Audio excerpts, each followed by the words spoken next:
नमस्कार मित्रों, स्वागत है आपका भारत भूमि में। मैंने बहुत दिनों से वीडियो नहीं बनाया हुआ था। आपकी जानकारी के लिए बता दूं, अगर आप नए हैं तो आपको इस चैनल पर भारतीय दैवीय इतिहास के बारे में जानकारी मिलती है।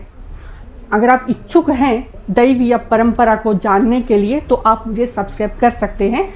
मेरे चैनल पर जाकर आप देख सकते हैं और भी आपको जानकारी मिलती रहेंगी। आगे भी आपको अच्छी अच्छी दैवीय रहस्य से जुड़ी हुई भारतीय जानकारी यहाँ पर आपको मिलने वाली है। आज मैं आपको बताने वाली हूँ बाबा खाटू श्याम जी के बारे में। बाबा खाटू श्याम जी का सत्संग हुआ यहाँ बीदर में करीबन 1-1.5 महीने पहले।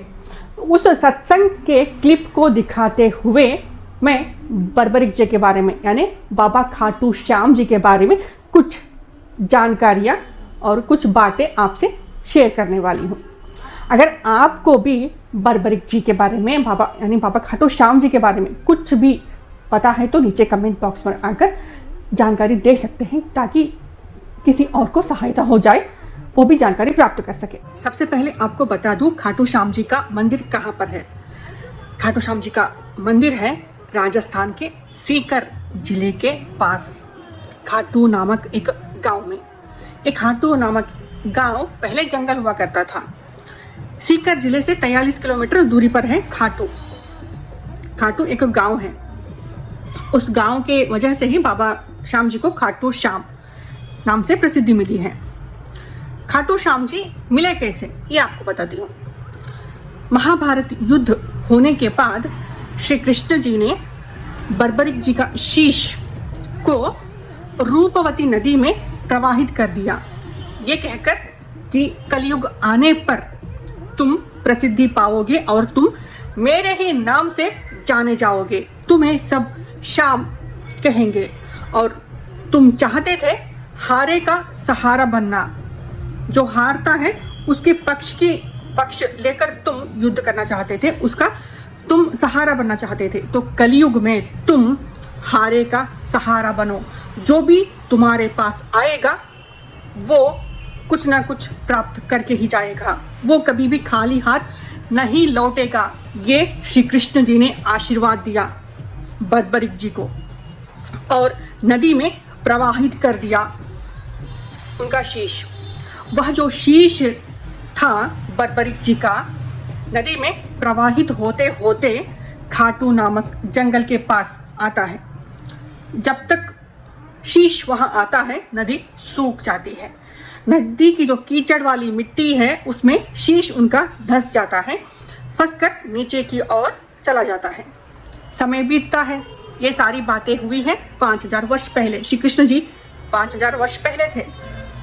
समय बीतता जाता है। करीबन 1000 पहले की बात मैं आपको बता रही हूँ।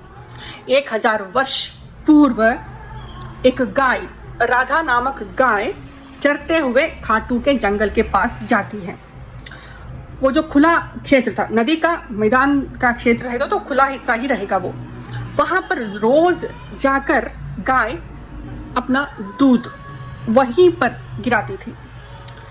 ये एक दो व्यक्ति के नज़र में आता है और वो लोग देखते हैं, ऑब्जर्व करते हैं, गाय हमेशा यहाँ आकर दूध गिरा रही है, कुछ ना कुछ विशेषतम यहाँ होगा।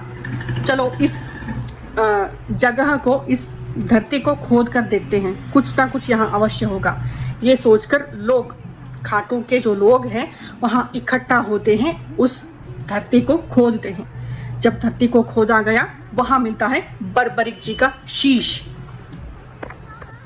शीश मिलने पर हड़कंप तो मचती है लोगों में, आखिर ऐसा क्यों हुआ, ये किसका शीश है, ऐसा क्यों मिला है, ये सब सोचते हैं। उसी रात्रि को वहाँ के जो राजा हैं, खाटू के आसपास के इलाके के राज करने वाले राजा, उनके सपने में श्री कृष्ण जी आते हैं और कहते हैं खाटू के जंगल में एक शीश मिला है, उस शीश के लिए तुम मंदिर बनवाओ और उसे स्थापित करो, शाम नाम से उसे प्रसिद्धि मिलेगी, ऐसा कुछ कहा जाता है सपने में। मैं कह रही हूँ आपसे बस जानकारी के लिए। तो राजा मंदिर बनवाते हैं और कहते हैं देव उठनी एकादशी के दिन ही बाबा श्याम जी का जो शीश है स्थापित किया गया था मंदिर में। ये था मंदिर की जानकारी, मंदिर कैसे बनी। बर्बरिक जी के बारे में आपको कुछ बातें आपको बताती हूँ। पांडु पुत्र मध्यम पुत्र भीम जी के पुत्र थे घटोत्कच। घटोत्कच के पुत्र हुए बर्बरिक। घटोत्कच कौन थे? घटोत्कच एक राक्षस थे, हिडिंबा जी की और भीम जी की संतान। घटोत्कच के बारे में और वीडियो में बताऊंगी। आज बर्बरिक जी के बारे में कुछ जानकारी दे दूं मैं अब आपको। बर्बरिक जी को पता चलता है महाभारत युद्ध होने वाला है। वह जाकर अपनी माता से कहते हैं माता मैं भी भागी लेना चाहता हूँ महाभारत युद्ध में, तो मैं क्या करूँ? तो माता कहती हैं, उनकी माता का नाम है मौरवी, वह भी एक योद्धा थी। इसी कारण बर्बरिक जी को उन्होंने युद्ध कला नीति सब कुछ सिखाया था। माता कहती है तुम जाकर माता रानी जी का तपस्या करो, उनसे वरदान लो और महाभारत युद्ध में तुम भी भागीदारी लो। तो जैसे माता कहती है जाकर तपस्या करते हैं, तपस्या से प्रसन्न होकर माँ उनको वरदान देती हैं। उस वरदान में 3 शक्तिशाली बाण उन्हें मिलते हैं। वरदान प्राप्त कर फिर से अपने माता के पास आते हैं, मौरवी के पास आशीर्वाद लेते हैं। मौरवी जी उन्हें कहती हैं पुत्र तुम हारे के सहारे बनो, अर्थात जो पक्ष हारने वाला है उस पक्ष की ओर से तुम युद्ध करो। और सबसे महत्व बात पुत्र, तुम अपने आप को श्री कृष्ण जी को समर्पित कर दो, तुम्हारा जीवन सफल हो जाएगा, तुम अमर बन जाओगे, जैसे वो कहते हैं वैसे करो। ऐसा कहकर उन्हें भेज देती हैं माता मौरवी जी। माता की आशीर्वाद लेकर चले आते हैं बर्बरिक जी घोड़े पर सवार होकर। यहाँ ये आते हैं, वहाँ श्री कृष्ण जी को सारी बातें पता चलती हैं कि बर्बरिक जी को वरदान मिला है। वह वरदान में 3 बाण मिले हैं, शक्तिशाली बाण, जिससे महाभारत युद्ध समाप्त किया जा सकता है। ये सुनकर श्री कृष्ण जी पहले देखते हैं बर्बरिक जी का निर्णय क्या होगा, इसलिए उनका परीक्षा लेने का सोचकर अपना वेश बदलकर बर्बरिक जी के सामने जाते हैं। वो श्री कृष्ण जी साधु वेश में बर्बरिक जी के सामने जाकर उन्हें आगे जाने से रोकते हैं और कहते हैं मुझे पता चला है तुम्हें 3 बाण का वरदान मिला है, बहुत ही शक्तिशाली बाण है, अपने बाणों का प्रदर्शन तो करके दिखाओ जरा, आखिर है क्या इस बाणों में। तब बर्बरिक जी उस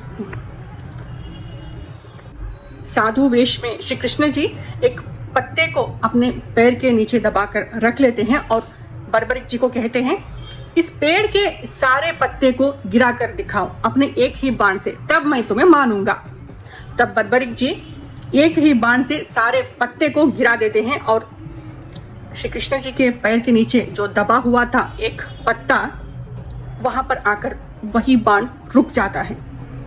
तब बर्बरिक जी को पता चलता है ये तो कोई सामान्य व्यक्ति नहीं है, सामान्य साधु तो है नहीं, क्योंकि सामान्य साधु होते तो इनके पैर को मेरा बाण छेद देता। तब वो झुककर प्रणाम करते हैं और पूछते हैं हे साधु महात्मा आप है कौन, आप कोई साधारण साधु तो है नहीं, कृपया अपना परिचय दे, ये कहते हैं। तब श्री कृष्ण जी अपनी असली निज स्वरूप में आते हैं और कहते हैं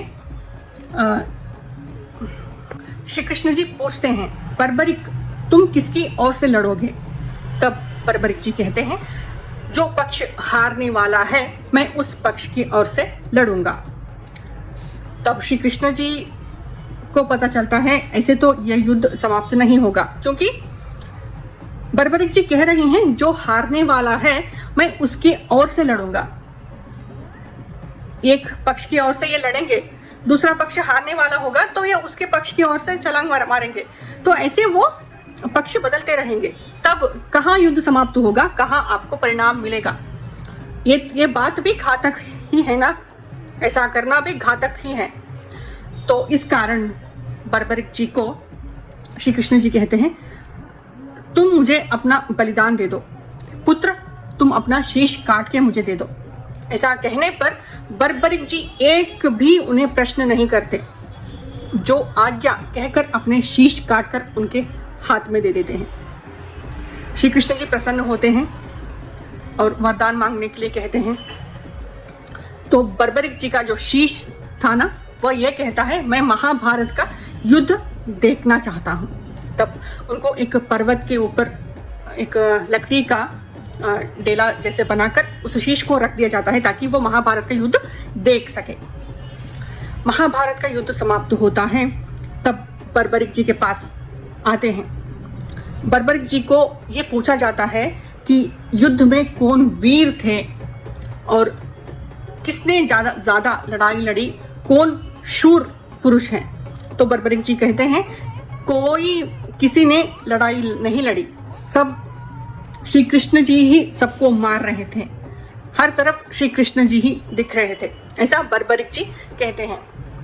ऐसा क्यों कहते हैं बर्बरिक जी? ज़रूर कमेंट बॉक्स में बताना, मैं नेक्स्ट वीडियो में ज़रूर बताऊंगी आपको। ये सब होने के बाद जैसे कि मैंने कहा, उन्हें प्रवाहित कर दिया जाता है। उनका जो त्याग था, उनके त्याग की वजह से ही उन पर प्रसन्न होकर श्री कृष्ण जी उन्हें आशीर्वाद देते हैं, वरदान देते हैं। पुत्र तुम चाहते थे हारे का सहारा बनना, जाओ कलयुग में हारे का सहारा बनो। जो भी हार कर तुम्हारे सन्निधि में आए वो खाली हाथ वापस नहीं जाए। ये उनको आशीर्वाद है बर्बरिक जी को। बाबा श्याम जी के नाम से प्रसिद्ध हैं, खाटू श्याम जी के नाम से बर्बरिक जी। इतना मैंने बताया, इससे भी ज़्यादा कुछ आपको पता है तो ज़रूर नीचे कमेंट बॉक्स में आकर अवश्य लिख देना। ठीक है जी, धन्यवाद।